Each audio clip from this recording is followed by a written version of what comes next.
ধোকা দিয়ে কোনো রেসিপি বানানোর ক্ষেত্রে আমাদের কাছে অনেক সময় ঝামেলার মনে হয়, কারণ ধোকা বানানো অনেকটা সময় লাগে। তাই অনেকেই হয়তো পছন্দ থাকলেও ধোকা বানিয়ে খান না। কিন্তু আজকে আমি মসুর ডাল দিয়ে সহজেই একটি ধোকার রেসিপি নিয়ে হাজির হয়েছি। নমস্কার বন্ধুরা, আমি ঝিনুকের রান্নাঘরে আপনাদের সবাইকে স্বাগত। আজ আমি আপনাদের সাথে শেয়ার করব কিভাবে মসুর ডাল দিয়ে সহজেই আর চটজলদির মধ্যে ধোকা বানিয়ে সেটা দিয়ে রেসিপি তৈরি করে নিতে পারবেন। তারই একটি সহজ আর সিম্পল রেসিপি।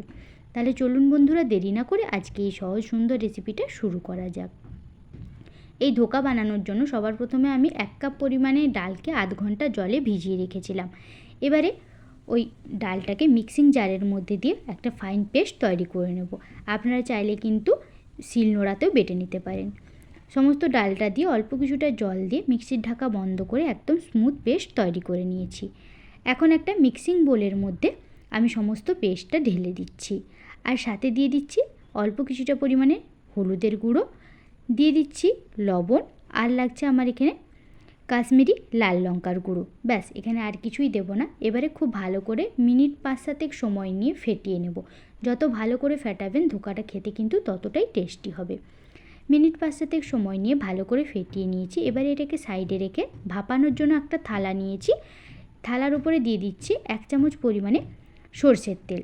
তেলটা এবারে হাত দিয়ে খুব ভালো করে থালার চারপাশে বুলিয়ে নিচ্ছি। এখন ভালো করে বোলানো হয়ে গেলে আমি যে ডালের পেস্টটা তৈরি করে রেখেছিলাম সেই পেস্টটাই থালার উপরে ঢেলে নিচ্ছি। খুবই সহজে আর চটজলদির মধ্যেই কিন্তু এটা তৈরি করে নেওয়া যায়। হাত দিয়ে থালাটাকে ভালো করে এইভাবে ট্যাপ ট্যাপ করে নিয়ে সমস্ত পেস্টটা থালার চারপাশে ছড়িয়ে দিলাম। এবারে ভাপানোর জন্য ওভেনের মধ্যে একটি কড়াই বসিয়ে 1 বাটি পরিমাণে জল দিয়েছি ফোটানোর জন্য। যতক্ষণ জলটা ফুটছে আমি দিয়ে দিচ্ছি একটা বড় সাইজের পেঁয়াজের টুকরো আর একটা ছোট্ট পেঁয়াজের টুকরোর অর্ধেকটা।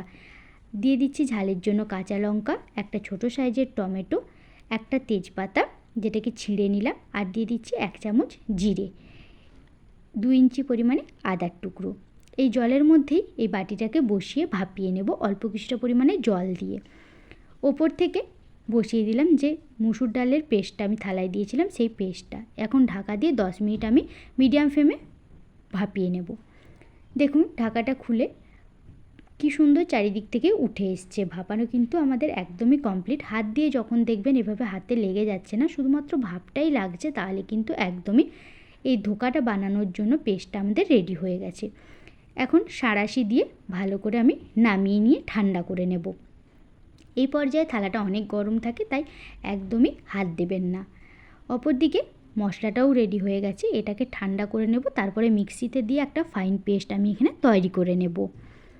ধোকাটা দেখুন এখন হাত দেওয়ার মতন ঠান্ডা হয়ে গেছে। ছুরি দিয়ে কেটে নিয়ে নিজের পছন্দের মতন একটা শেপ দিয়ে নিচ্ছি। আমি এখানে 4 কোণা ডায়মন্ড শেপে করে নিচ্ছি, আপনারা নিজেদের মতন শেপে গড়ে নিতে পারেন। খুব ভালো করে ছুরি দিয়ে কেটে নিয়ে খুন্তি দিয়ে হালকা হাতে চাপ দিলেই কিন্তু ধোকাগুলো খুব সুন্দর করে উঠে আসে। আর এগুলো দেখুন দেখতে ঠিক কতটা পরিমাণে সুন্দর হয়েছে। কেউ দেখে বলতেই পারবে না যে এটা বাজার থেকে নয়, বাড়িতেই বানানো। আর বাকি সাইডের অংশটা আমি রেখে নিচ্ছি। এখন ধোকাগুলি ভেজে নেওয়ার জন্য বেশ কিছুটা পরিমাণে সর্ষের তেল কড়াইতে দিয়ে গরম করে নিয়েছি। হালকা যখন গরম হয়ে যাবে তখন বেশ কিছুটা পরিমাণে ধোকা দিয়ে ভালো করে আমি ভেজে নেব। আমি একসাথে 5 থেকে 6টা পরিমাণে ধোকা দিলাম।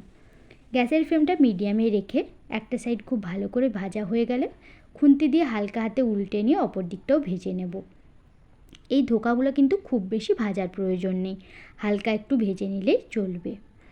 যখন দেখবেন 2 সাইড খুব ভালো করে ভাজা হয়ে গেছে আর একটা হালকা রং ধরেছে, সেই পর্যায়ে ধোকাগুলো আমি উঠিয়ে নিচ্ছি।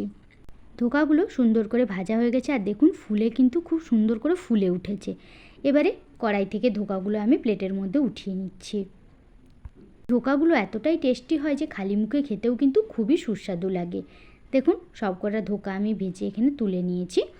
এবারে চলুন মেন রান্নাটা করার জন্য ওভেনের মধ্যে কড়াইতে দিয়ে দিচ্ছি 2 থেকে 3 চামচ পরিমাণে সর্ষের তেল, একটা তেজপাতা ফোড়ন দিয়ে দিলাম যে পেঁয়াজ রসুন টমেটোটাকে ভাপিয়ে রেখেছিলাম সেই পেস্টটা। এবারে খুব ভালো করে একবার তেলের সাথে মিশিয়ে নিচ্ছি যতক্ষণ না একদম মশলাটা খুব সুন্দর করে কষে যাচ্ছে। দেখুন মশলাটা খুব সুন্দর করে কষানো হয়ে গেছে। এবারে কিছু মশলা অ্যাড করব। স্বাদের জন্য দিয়ে দিলাম 1 চামচ লবণ, রঙের জন্য 1 চামচ হলুদ আর 1 চামচ কাশ্মীরি লাল লঙ্কার গুঁড়ো। সব কিছু দিয়ে খুব ভালো করে মিশিয়ে নিয়ে দিয়ে দিচ্ছি মিক্সি ধোয়া জল। এই রান্নাটা খুবই কম সময়ের মধ্যে তৈরি হয়ে যায়, তাই এখন যদি ধোকা খেতে ইচ্ছে করে তাহলে কিন্তু এইভাবে বানিয়ে নিতে পারেন। অল্প কিছুটা পরিমাণে দিয়ে দিলাম ঝালের জন্য লাল লঙ্কার গুঁড়ো। সব কিছু দিয়ে ভালো করে মশলার সাথে কষিয়ে নেব। যখন দেখবেন একদম তেল ছেড়ে দিয়েছে, গ্রেভির জন্য দিয়ে দিলাম বেশ কিছুটা পরিমাণে জল। এখন এটাকে ভালো করে ফুটতে দেব। অল্প কিছুক্ষণ ভালো করে মিডিয়াম ফ্লেমে ফুটিয়ে নিয়েছি। এবারে ভেজে রাখা ধোকাগুলো দিয়ে দিলাম। গ্যাসের ফ্লেমটা মিডিয়াম টু হাইতে রেখেই কিন্তু এখন ভালো করে ফুটিয়ে নিতে হবে। গ্রেভিটা একদম থকথকে করে নামিয়ে নেব। গ্রেভিটা ভালো করে ফুটে উঠেছে। নামানোর আগে দিয়ে দিলাম অল্প কিছুটা ধনেপাতার কুচি আর দিয়ে দিচ্ছি হাফ চামচ গরম মশলা। ব্যাস, রেসিপিটা একদমই কমপ্লিট হয়ে গেল। গরম গরম ভাতের সাথে এইভাবে ধোকার রেসিপি খেতে কিন্তু আমরা প্রত্যেকেই ভালোবাসি, তাই চটজলদির মধ্যে যদি ধোকার রেসিপি খেতে ইচ্ছে করে এইভাবে ধোকা বানিয়েও কিন্তু খেতে পারেন। খেতে অসম্ভব সুন্দর হয়। প্লেটে নামিয়ে নিয়েছি। সাজানোর জন্য ওপর থেকে কিছুটা পরিমাণে ধনেপাতার কুচি ছড়িয়ে দিলাম। আমার আজকের এই রেসিপিটা আপনাদের কেমন লাগলো কমেন্টে লিখে অবশ্যই জানাবেন। আর যদি এই রেসিপি আপনাদের ভালো লেগে থাকে আমার চ্যানেলটাকে সাবস্ক্রাইব করার অনুরোধ রইল। আর পাশে থাকা বেল আইকনটিতে ক্লিক করবেন, যাতে আমি যখন কোনো নতুন ভিডিও দেব নোটিফিকেশন সবার আগে আপনাদের ফোনেই যায়। সবাই ভালো থাকবেন, সুস্থ থাকবেন। ফিরে আসছি অন্য কোনো রেসিপি নিয়ে। ততক্ষণের জন্য সবাইকে অনেক অনেক ধন্যবাদ।